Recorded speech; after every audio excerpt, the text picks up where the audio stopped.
Somos familia, somos iglesia, somos Cristo mi refugio. Bueno, pensaron que no me iban a escuchar hasta el año que viene. Bueno, yo pensé lo mismo, pero bueno, volvimos antes de tiempo.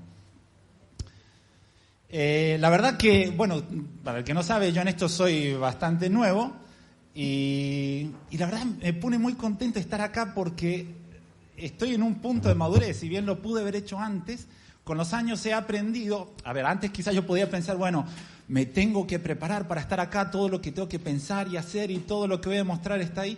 Y ahora lo único que pienso es, ¿cómo hago para no interponerme ante lo que Dios quiere decirnos? Y entonces cuando el pastor me propuso dar el mensaje, ya de hecho ya había algo en mi corazón hace tiempo, ya Dios venía hablando.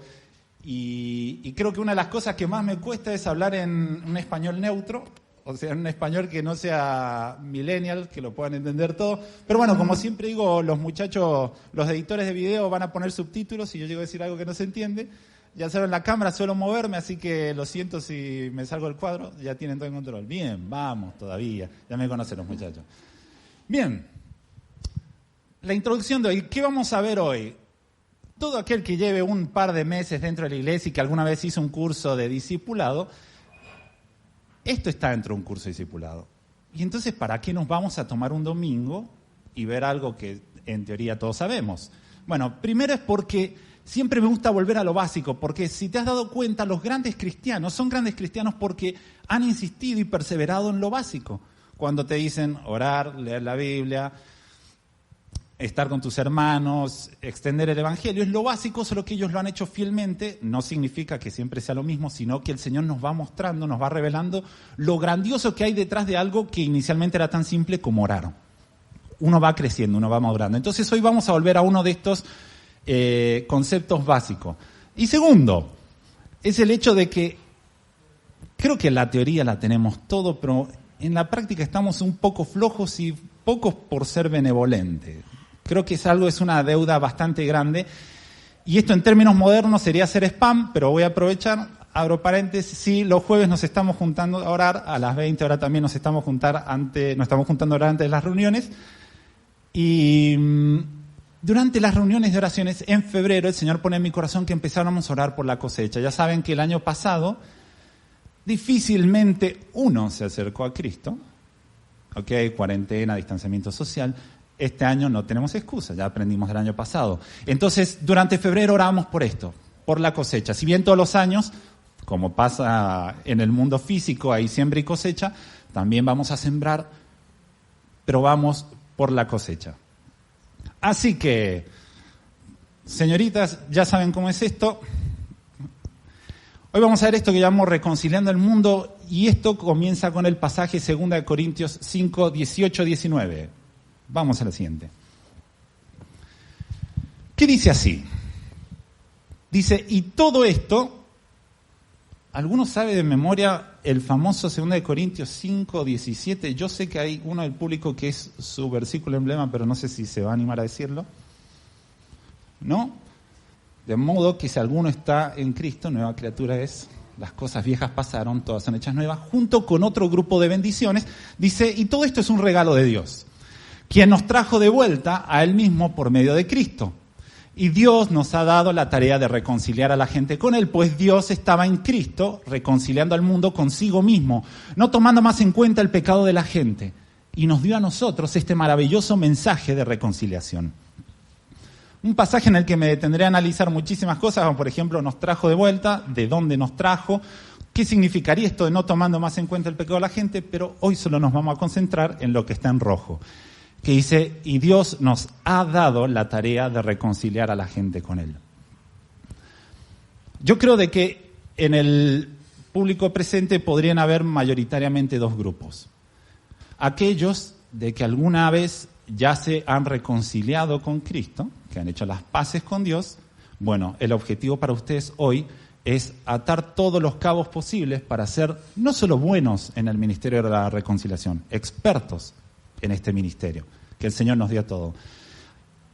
Y aquel que aún no ha hecho las paces con Dios, o aquel que aún duda de si ha hecho alguna de las paces con Dios, que hoy se puede ir con un par de respuestas o quizás con más preguntas que te lleven a la respuesta definitiva.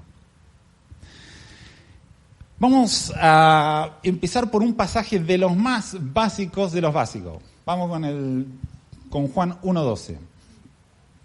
Este tiene que estar en el catálogo de los 10 versículos que todo cristiano aprende en su primer año de cristiano.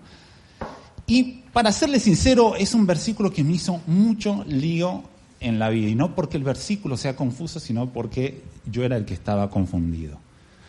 Dice, mas a todos los que lo recibieron, a quienes creen en su nombre, les dio potestad de ser hechos hijos de Dios. Cuando yo pensaba en esto de ser hijo de Dios, yo decía, bueno, me imaginaba una clase de certificado, no una clase de contrato. O sea, yo hago algo, firmo el contrato, que me garantiza ser un hijo de Dios. Esa era un poco la imagen que yo tenía desde pequeño. A medida que empecé a crecer, hubieron cosas sobre esto de ser un hijo de Dios que no me empezaron a cerrar. Y quizás algunos de ustedes ya lo han visto. Todo el que llevará unos 5 años en la iglesia alguna vez habrá pasado por alguna clase de curso de evangelismo, en donde nos enseñan cómo compartir las buenas nuevas, cómo llevar a alguien a esa decisión de sigo a Cristo o no. Están folletos, panfletos, dibujos, diversas técnicas, colores y demás. La primera vez que yo viví algo así fue, creo que hace unos 15 años atrás, algunos recordarán el festival que hizo Luis Palau en el parque, donde me enseñaron, me dijeron, esto es así, A, B, C, D, E, yo creo que tenía, 16 años, algo así, esto es A, B, C, D, vos tenés que hacer esto cuando Luis Palau diga esto. Bueno, era bastante simple. Nosotros explicábamos a la gente el pecado, el problema, el amor de Dios, la solución Jesucristo. ¿Querés aceptarlo? Sí, vamos. Después de eso, dame tu nombre y completamos una tarjeta. Lo que me incomodaba es después escuchar los resultados de la campaña. Supónganse, de los miles que habían hecho la decisión, apenas un pequeñísimo grupo había después decidido ir a una iglesia, aun cuando el mensaje decía, bueno, ahora que usted aceptó, intégrese a una iglesia, hable con... Tan solo un pequeño grupo había decidido ir a la iglesia y un grupo mucho menor había perseverado en la iglesia después de cierto tiempo. Entonces eso me empezó a incomodar decir, a ver, todos de alguna manera se llevaron ese certificado imaginario de yo soy un hijo de Dios y ya estoy listo. ¿O no es así? De alguna manera, a todos nos enseñaron, ¿no? Una de las primeras clases, la seguridad de la salvación. Ya la salvación no se pierde, no la puedo perder. Y entonces me incomodaba esto de decir, che, esto es un poco como burlarse de Dios, ¿no? Y mucho más.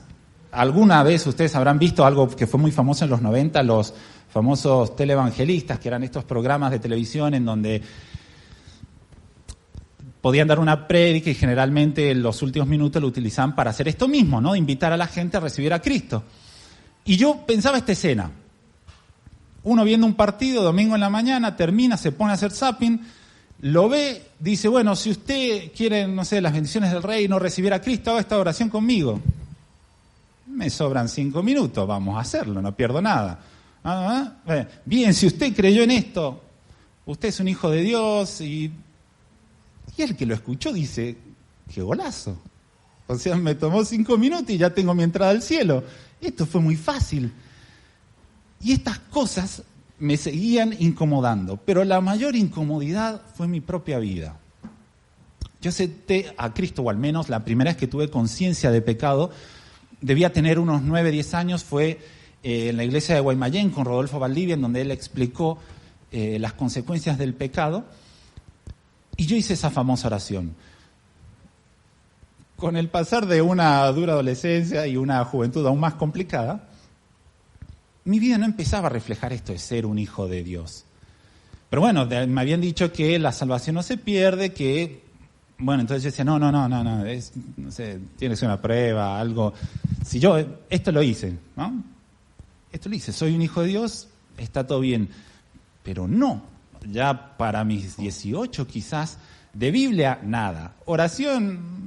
Quizás alguna vez si necesitaba algo. Sí, era fiel los domingos en las reuniones y demás, pero no había más que eso. para mis 20 y pico, más o menos, cuando enfrenté una enfermedad que no tenía mucho más que hacer que intentar sobrevivir, me puse a leer la Biblia. Y donde empecé a encontrar ciertas sorpresas en la Biblia. Y empecé a temer. Porque de alguna manera la Biblia me decía, vos no sos un hijo de Dios.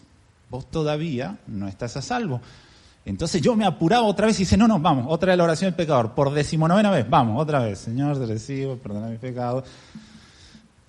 Pero no funcionaba. Y yo decía, ¿qué es lo que no funciona? Si yo hice esto 150 veces y mi vida no encuentra paz.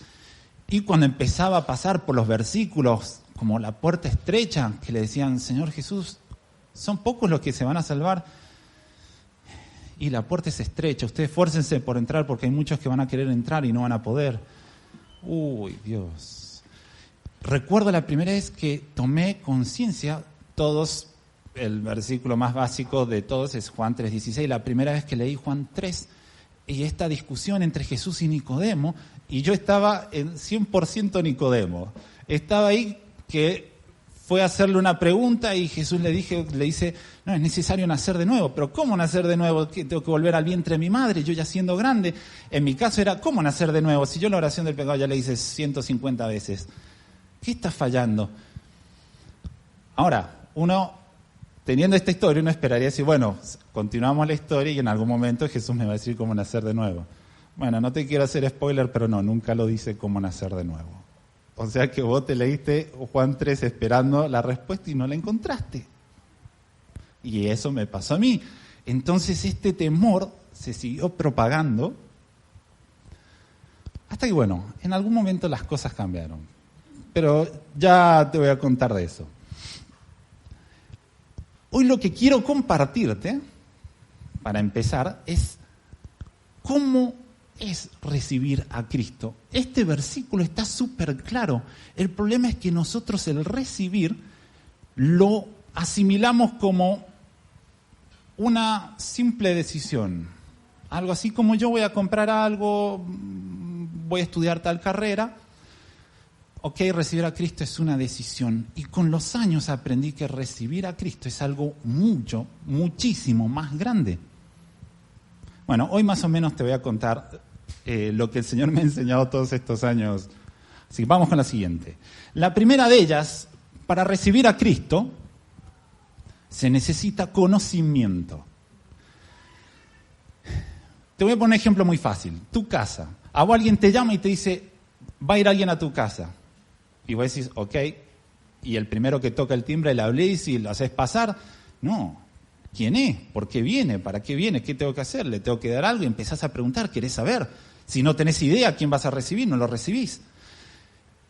Esto es muy similar con recibir a Cristo. La gente tiene que saber la verdad. Tiene que por lo menos, toda la Biblia, no, pero por lo menos entender quién es el que recibe, qué es lo que reciben, por qué lo reciben, qué hay de por medio, qué hay de fondo. Hay otro problema muy grande, y es una de las grandes estrategias de nuestro enemigo, y es de que a multitudes de ideologías con respecto a Dios y Jesucristo y demás, que la gente acepta y aceptan eso cuando nosotros le ofrecemos a Cristo. De hecho, me pasó de que yo solía frecuentar un blog que hacía reviews, ¿cómo en español? Reseñas sobre películas, libros y demás. Y el autor, el dueño de este blog, yo sabía que era súper anti-religiones. O sea, detestaba las religiones, se burlaba de todo lo que se podía burlar. Pero un día él hace la reseña de un libro que digamos que se conoce como cristiano, no voy a decir cuál es porque se van a levantar la mitad del público y me van a apedrear, pero que es una historia que utiliza el personaje, el Padre, el Hijo y el Espíritu Santo, y cuando este muchacho leyó sobre esta historia, escribió en su blog, dice, me encanta esta imagen de Dios. Dice, un Dios que está para ayudarnos en lo que nosotros necesitamos y que no se intromete en nuestras vidas, que nos deja seguir como somos. O sea que si yo le escribía, ¿vos querés aceptar a ese Jesús? Claro que quiero, me va a decir. Qué sorpresa se va a llevar que ese no es el verdadero Jesús. Y esa es una de las cosas que nosotros tenemos que confrontar cuando vamos a hablarle a las personas. De hecho, hay todo un tema aparte que alguna vez podríamos hablar y es cómo se desarrolla la batalla cuando nosotros vamos a hablarle a alguien que no conoce a Cristo. Muy bien lo dijeron los Sartoni cuando ellos hablaban de esta cebolla que había que ir pelando, porque hay pensamientos, hay ideología, hay orgullo, hay montones de cosas que el enemigo va haciendo para que la gente no crea. Entonces, esto de por sí ya un poco que deja sin efecto a esas conversiones de, aunque vos no sepas nada, repetí esto conmigo que ya tenés a Cristo en tu corazón. Si no sabés ni a quién estás recibiendo. Bien, vos, mientras yo vaya diciendo estas cosas, vos pensás en ese ser amado, amigo, vecino, compañero de trabajo, que te gustaría que conozca a Cristo, ¿sí? Y andás siguiendo este proceso de,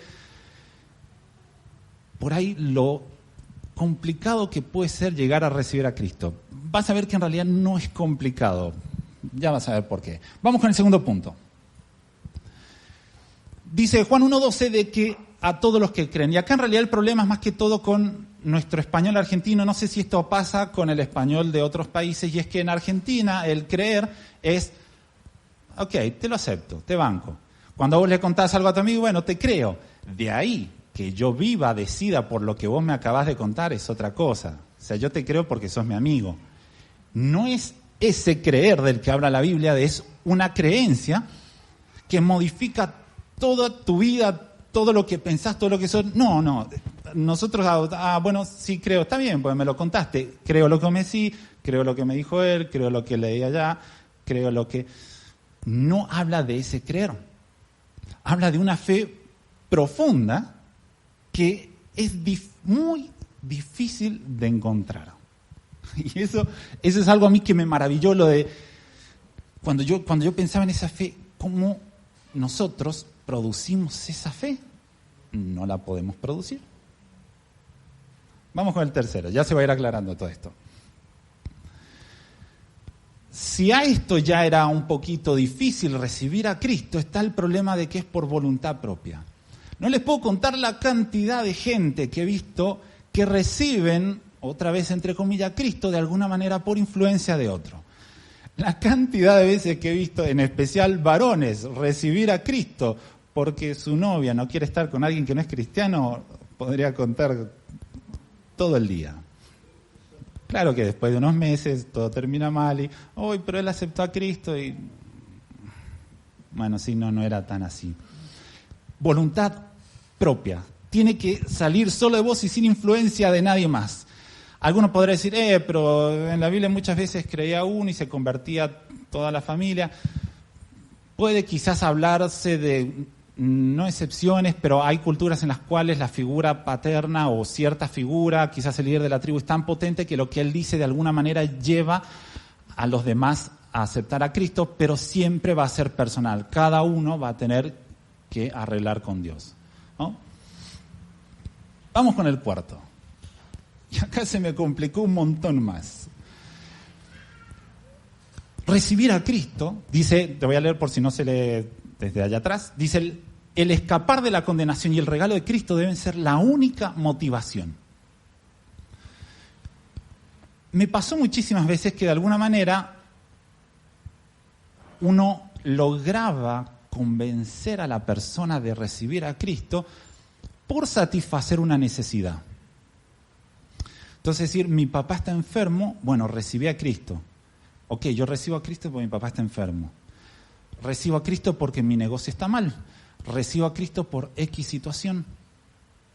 No, ese no era el convenio. Nosotros recibimos el regalo de Cristo para escapar al darnos cuenta de lo que se nos viene, al darnos cuenta del peso de nuestro pecado. Entra otra vez el conocimiento. Si ni siquiera yo tengo idea que soy pecador, ¿qué voy a aceptar de Cristo? Si lo que Él me está ofreciendo es eso, es el que Él pague por mi culpa. Y entonces, esto del deseo único, yo digo, se me cayó la mitad de toda la estrategia de evangelismo. No, pero si la gente de alguna manera terminaba aceptando a Cristo porque querían recibir algo. A ver, si vos estás pensando, ¿y qué? Si alguien viene, se acerca por una necesidad, ¿nosotros no hacemos nada? Sí, por supuesto que hacemos. Si hay enfermos, por más que no decían aceptar a Cristo, nosotros oramos por ellos, pero en el momento en el que ellos tomen la decisión, tiene que ser no por obtener algo que no sea el perdón de pecados y obtenerlo a Él, si no nos sirve. No hay chance, o sea, van a llegar al cielo y van a decir, sí, yo te acepté para que vos mejoraras mi negocio. No, ese no era el convenio, eso no era lo que el Señor nos mandó a decir. Hasta este momento, solo hasta este momento, yo pensando en mis seres que aún no conocen, mis seres amados que no conocen a Cristo, yo decía, esto se ha puesto muy difícil. Quizás era mucho más fácil, no sé, decirles que Dios va a mejorar su vida y que aceptaran a Cristo y después vemos y arreglamos. Pero otra vez íbamos a sacar el problema de que ellos en realidad no aceptaron a Cristo. Y falta el quinto, vamos con el quinto.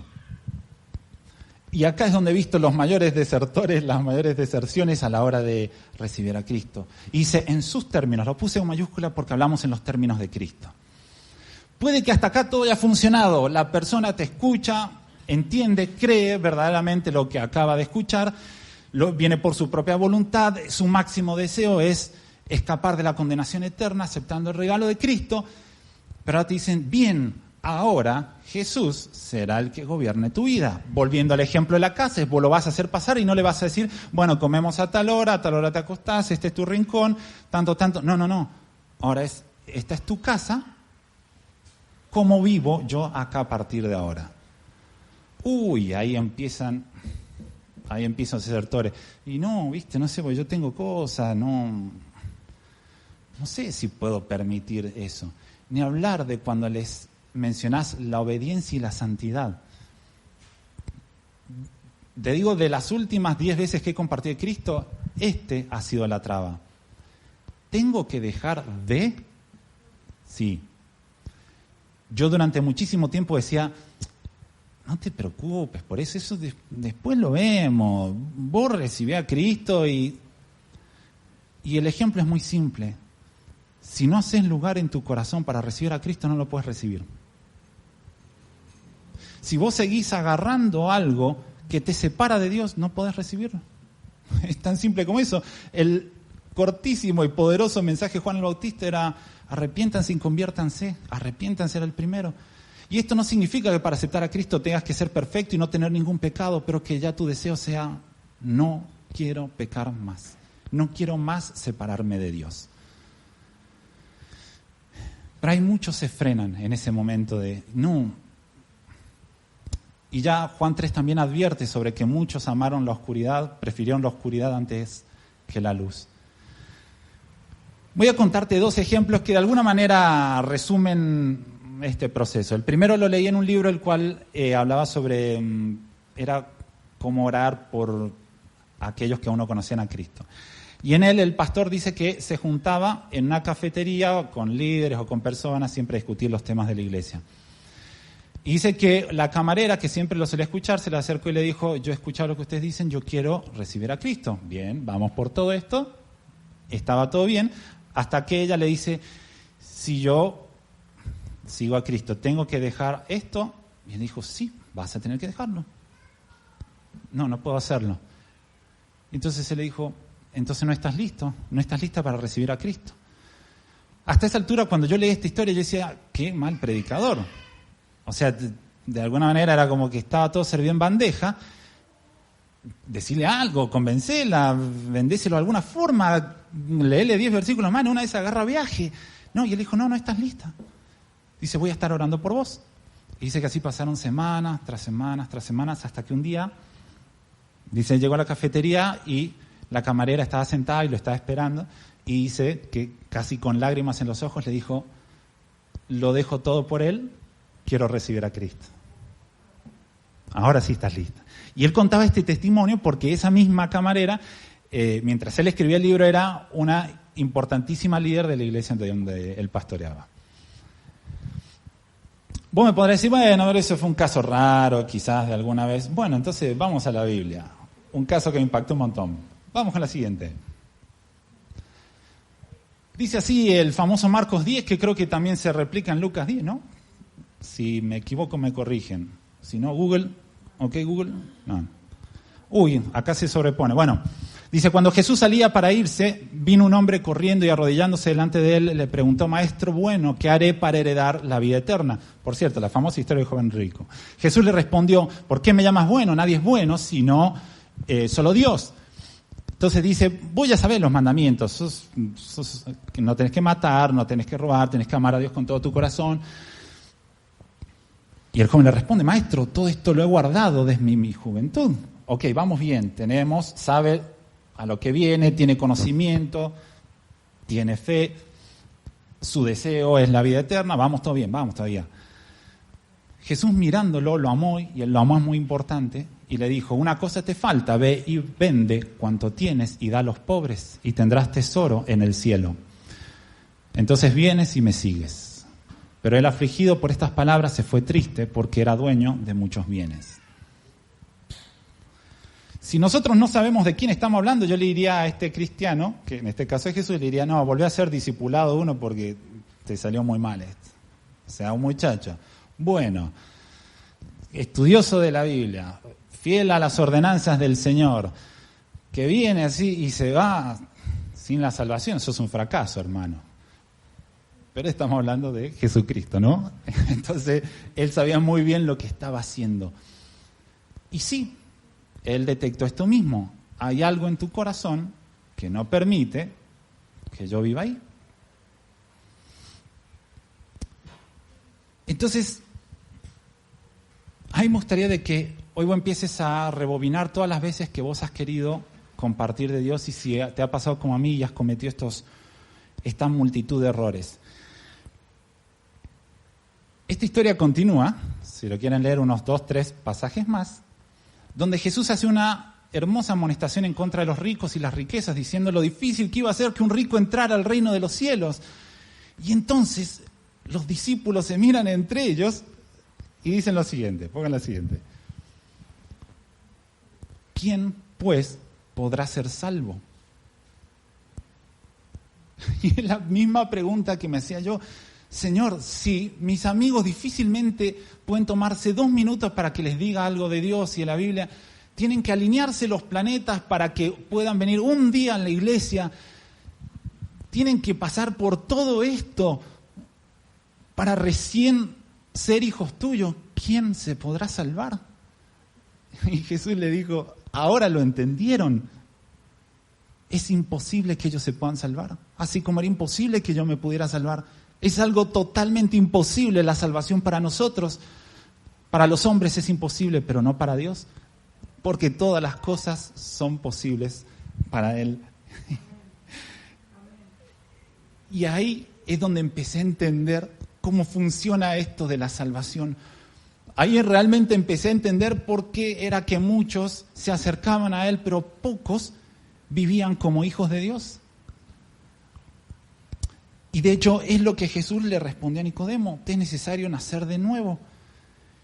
Entonces, no era un proceso de adopción como firmar un papelito de decir, ok, Señor, yo, acepto, firmo mi papel, tengo mi papel. No, habla de nacimiento porque de alguna manera quiere comparar lo revolucionario que fue tu primer nacimiento, o sea, de estar en el vientre de tu madre, ser alimentado por un cordón umbilical, a salir de ahí, la luz, los sonidos, de los pulmones, de respirar aire. Bueno, así de revolucionario fue tu primer nacimiento, el segundo es tanto o más revolucionario como el primero. Es enorme. Eso es pasar a ser un hijo de Dios. ¿Ok? Todo bien hasta ahí, pero ¿y el ministerio de la reconciliación? Vamos con el siguiente, porque de hecho nosotros leímos Juan 1.12, que me lo sabía de memoria, no sé, desde que tenía 10, pero por alguna razón el 1.13 no le di nunca importancia. Bueno, hoy vamos a ver el 1.13. Sí, no hagan eso, chicos, en casa, lean todo completo. Dice que estos, hablando de esos hijos de Dios, no nacieron, otra vez vuelvo a repetir, ellos nacen, no es un papeleo, ellos nacen de nuevo. Dice, no nacieron ni de sangre, ni por voluntad de carne, ni por voluntad de varón, sino de Dios. Te explico estos 3 no, para que entiendas lo hermoso que acá estaba enseñando, en este caso Juan, mientras lo escribía. Dice, no nacieron de sangre, es decir, no se hereda la salvación. Por más que tus padres hayan sido cristianos y salvos, no, vos no se hereda. Pensamiento muy común para los judíos de aquella época, que el solo hecho de llevar la sangre judía, de alguna manera creían que tenían un lugar en la mesa de Dios. No, error. Dice que no es tampoco por voluntad de carne, y me pareció súper interesante porque dice de que no hay nada en nosotros, ni pensamiento, ni sentimiento, ni fuerza en nosotros que de alguna manera nos lleve a ser hijos de Dios. Aun cuando somos buenos, aun cuando hayamos vivido en el lugar más hermoso, no es todo nuestro seno nos puede llevar a Dios. Sí o sí tiene que haber una fuerza externa que nos lleve a ser hijos de Dios. Bueno, ya dice de dónde, quién es esa fuerza externa, ¿no? De dónde viene. Dice que tampoco es por voluntad de varón. No importa cuánto yo lo desee, no importa cuánto vos lo desees, no importa si el que lo está deseando es el mejor pastor del mundo. No puede hacerse hijo de Dios. Todo este conocimiento es para hacerte ver que, primero, esto es una obra completamente de Dios. El que la gente adquiera el conocimiento es de Dios. El que la gente lo crea, lo hizo Dios. El que vos tengas la voluntad de decir, quiero escuchar de Dios, lo hizo Dios. El que tu único deseo sea apoderarte de esa salvación, de ese regalo, lo hizo Dios. Todo lo ha hecho Dios.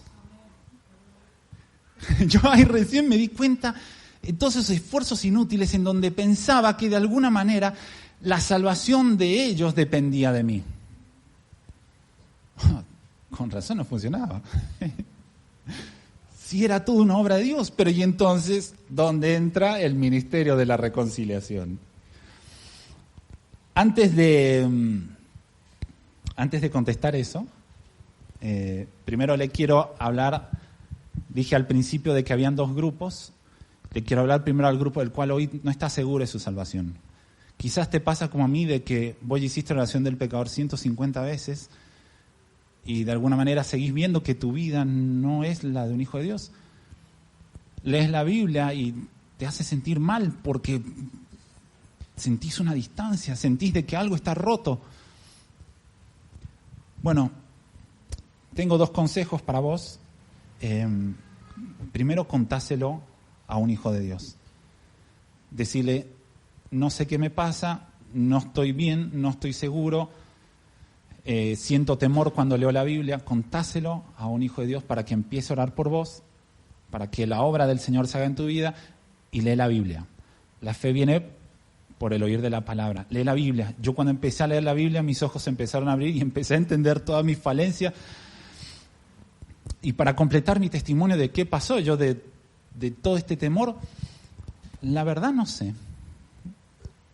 Yo empecé a leer la Biblia y en mi corazón empezó a surgir este único deseo de decir, ¿sabes? No me importa nada más, no me importa aún si mi salud no se mejora, no me importa si aún mi vida no se arregla, no me importa si mi vida no se ordena, lo único que yo deseo es que reines en mi corazón. Y ni siquiera hice una oración, fue un deseo propio que apareció en mí, que cambió mi vida, y cuando me quise dar cuenta, había paz en mi corazón. Cuando me quise dar cuenta, disfrutaba de leer la Biblia, disfrutaba de orar. Algo pasó en el medio. Algo hermoso pasó en el medio, volví a nacer. Que eso hoy pueda pasar no solo en aquellos que están inseguros, sino en aquellos que aún no están en la iglesia. ¿Qué hacemos con el segundo grupo? Con todos aquellos que hoy están seguros, que han nacido nuevos, que hicieron las paces con Dios. Vamos con el siguiente versículo. Recién leímos en 2 Corintios 5, 18 y 19, y el 20 dice así. Así que somos embajadores en nombre de Cristo, como si Dios rogara por medio de nosotros. Les rogamos en nombre de Cristo, reconcíliense con Dios.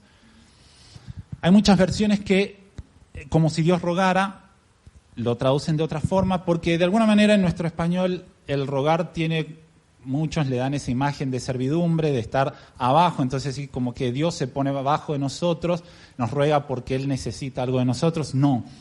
Ese rogar es el gesto de amor máximo, de un Dios que habiéndonos dado todo y habiéndolo dado todo ya no sabe de qué forma decir reconcíliense conmigo. Y ahora dice de que ese mismo ruego va a través de nosotros. ¿Cuál es nuestra tarea como en este ministerio de la reconciliación? Y me encantó que lo dijeron los Sartoni, decirles, nosotros tenemos que contarles. Ellos tienen que saber la verdad. Por mucho tiempo cometí este error y aún lo escucho dentro de la iglesia de que te dicen, vos solo tenés que ser de testimonio, ellos se van a dar cuenta. A esa frase le quitaría el solo, vos tenés que ser testimonio. Sí, claro que sí, no por ellos, sino por Él, porque vivís como un hijo de Dios. Pero ellos tienen que saber. Esa parte la obviamos un montón. No, ¿cómo le voy a decir? ¿Cómo le voy a decir eso ahora? ¿Qué es? Ellos tienen que saber en todo momento y a toda hora hacerles saber lo que Dios dice. Decirle, Dios quiere reconciliarse con vos. No porque Él se haya peleado con vos, sino porque vos te peleaste con Él.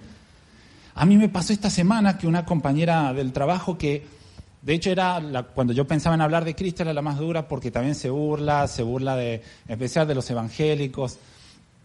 Dice que acá lavan las cabezas. Y entonces en un almuerzo, yo había dicho hace unos días atrás de que mi vida había cambiado cuando yo conocí a Dios. Y entonces me preguntó, ¿y cómo conociste a Dios? Y entre las cosas que yo le decía, yo le dije, Jesús va a volver. Y no me acuerdo ni por qué lo dije. Y ella abrió los ojos y dijo, ¿cómo que Jesús va a volver? Y entonces le dije, sí. Dice, Jesús no es que se desentendió. Esto algún día se va a terminar. Y entonces le empecé a contar y ella hizo un silencio. Y al cabo de unos minutos ella dijo, yo todavía no voy al cielo. Y entonces yo le digo, ¿necesitas a Jesús? Y otra vez, en el quinto lugar se detuvo. Ella dijo, pero yo voy a tener que dejar de... Sí, le digo, no puedo hacerlo. Yo voy a orar por vos. Cuando ya sientas ese temor y sientas esa condenación que alguna vez me pasó a mí, le digo, mandame un mensaje. Bien. Esa es nuestra tarea como en el ministerio de la reconciliación. Contarles y no demorarlo. Juntate a tomar café, visitarlos en el trabajo, visitar en la casa, tengo algo que decirte, que sean 2 en 5 minutos, pero que sepan todo lo que puedan saber. Lo demás lo hace Dios. Esa es la paz enorme. Lo demás lo hace Dios. Bien lo dijeron, yo he conocido misioneros que han estado por décadas en el campo y quizás 1 o 2 se han convertido. Nosotros hicimos lo que tenemos que hacer, ir y decirles. Ir y contarles, que ellos sepan, la obra la va haciendo Dios, va haciendo su tiempo, Él es el que los convence, Él es el que pone la fe, Él es el que pone el deseo. ¿Para qué? Para que la gloria no sea nuestra. Yo gané a 1. No, vos lo hiciste todo, Señor. Y por último, no dejen de orar. La oración es el arma clave en todo esto. No dejen de orar por ellos. Oren para que sus corazones estén listos, oren para que las mentiras del enemigo no surjan efecto, oren para que sus oídos estén abiertos, oren por ese momento, oren por la situación, oren constantemente y maravillémonos de lo que Dios puede hacer. Familia, hemos estado orando por la cosecha de este año. No necesitamos que ni 2 ni 3 se levanten, necesitamos que todos hagan su trabajo. Que a todos los que tengas cerca les cuentes y te maravilles del Dios poderoso que tenemos. Vamos a orar, familia. Amado Dios, no puedo no sentirme agradecido, Rey, al entender de que si yo hoy puedo verte, conocerte y creer en ti, fue tu obra, Señor. Si yo alguna vez tomé una decisión, no fue porque nació de mí, sino porque me llevaste a ella, Señor. Por eso te doy gracias, Señor, y te damos gracias, te damos la alabanza, Señor, con todos los que hoy han hecho las paces contigo, Señor, con todos los que hoy tienen esa potestad de caminar como hijos tuyos, Señor. Qué regalo hermoso, mi Dios. Pero nuestro corazón hoy late, Señor, por aquellos que no te conocen, bendito Dios. Esperamos que así sea, mi Dios, porque a veces la maldad, Señor, enfría nuestros corazones y dejamos de ver la necesidad del que aún no te conoce, Rey. Nosotros intercedemos por ellos, Señor, intercedemos por ellos, pero no intercedemos hoy, Señor, intercederemos mañana, oraremos por ellos el martes, el miércoles y así todos los días, Señor.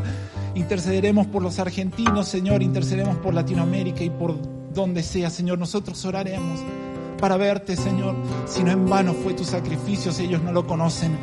Yo te ruego, bendito Dios, que des un conocimiento especial, una revelación, una unción especial esta semana, Señor. Tenemos que hacerles saber, ya sin temor, ya sin pensarlo, ya sin dudarlo, entendiendo que eres tú, Señor, el que está allí, entendiendo de que la cosecha está blanca y de que ya hay algunos que están totalmente dispuestos a recibirte, pero nunca han sabido la verdad, Señor. Ayúdanos a ser valientes, Señor, ayúdanos. No nos importa el rechazo, no nos importa si se burlan, no nos importa nada a nosotros, porque bienaventurados son los que son perseguidos por causa de tu nombre, Señor. Gracias, hermoso Dios, por lo que has hecho en este día, Señor, porque sé que has hablado corazones, Señor. Yo te ruego por el que aún está inseguro, mi Dios, que lo afirmes, que si no ha nacido de nuevo, que vuelvan a ser, Señor. Que lo conduzcas a través de tu palabra, Señor. Oramos por ellos, que los conduzcas y que vuelvan a nacer, Señor, y experimenten este gozo precioso, mi Dios, de ser hijos tuyos. Gracias, amado Dios. Gracias por todo esto. Gracias por esta reunión, Señor. Y todo esto, precioso Rey, lo dejamos en tus manos, entendiendo que la gloria es para ti, Señor. En tu nombre, precioso Jesús. Amén, Señor.